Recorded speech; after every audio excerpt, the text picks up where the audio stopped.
آج میں ایک جاننے والے کے ہاں اس کے گھوڑوں کے فارم ہاؤس پر گیا، جہاں اس کے پاس اعلیٰ نسل کے 100 کے قریب گھوڑے تھے اور ان کی دیکھ بھال کے لیے نوکروں کی کافی تعداد موجود تھی۔ معمول کی گپ شپ کرنے کے بعد میں نے جناب سے عرض کی کہ اللہ تعالیٰ نے آپ کو بہت کچھ عطا کر رکھا، آپ جدی پشتی جاگیردار ہیں، آسائشوں سے بھرپور زندگی گزار رہے ہیں۔ صاحب یہ سن کر بہت خوش ہوئے، ان کے چہرے پر مسکراہٹ نے جگہ لی اور کہنے لگے اللہ تعالیٰ کی کرم نوازی ہے۔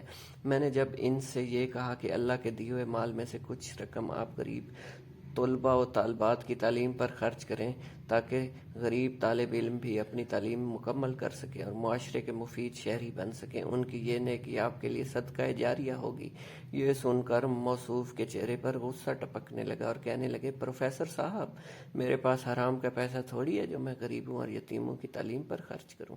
یہ سن کر میرے پیروں تلے سے زمین نکل گئی۔ میں نے ان سے کہا محترم، غریبوں اور یتیموں کی تھوڑی بہت مدد کرنے سے آپ کا مال و دولت کم نہیں ہوگا، بلکہ اللہ تعالیٰ اس مال کو دگنا کر دے گا۔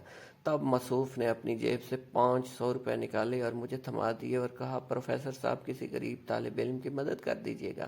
میں وہاں سے یہی سوچتے ہوئے چل نکلا کہ ہمارے معاشرے میں امیر لوگ اپنے قیمتی اور نایاب نسل کے گھوڑوں پر کروڑوں روپے خرچ کر ڈالتے ہیں، اپنے شوق کو پروان چڑھانے کے لیے ملازمین کو کافی تنخواہیں دیتے ہیں، جبکہ غریب طالب علم کی مدد کی بجائے تو ان کی مال و دولت کم پڑنا شروع ہو جاتی ہے اور وہ غصہ ہونے لگتے ہیں۔ ایسے لوگوں کی سوچ پر ماتم کے سوا کچھ نہیں کیا جا سکتا۔ آج میں بہت افسردہ ہوں کہ لوگ اتنا مال و دولت کہاں لے کر جائیں گے؟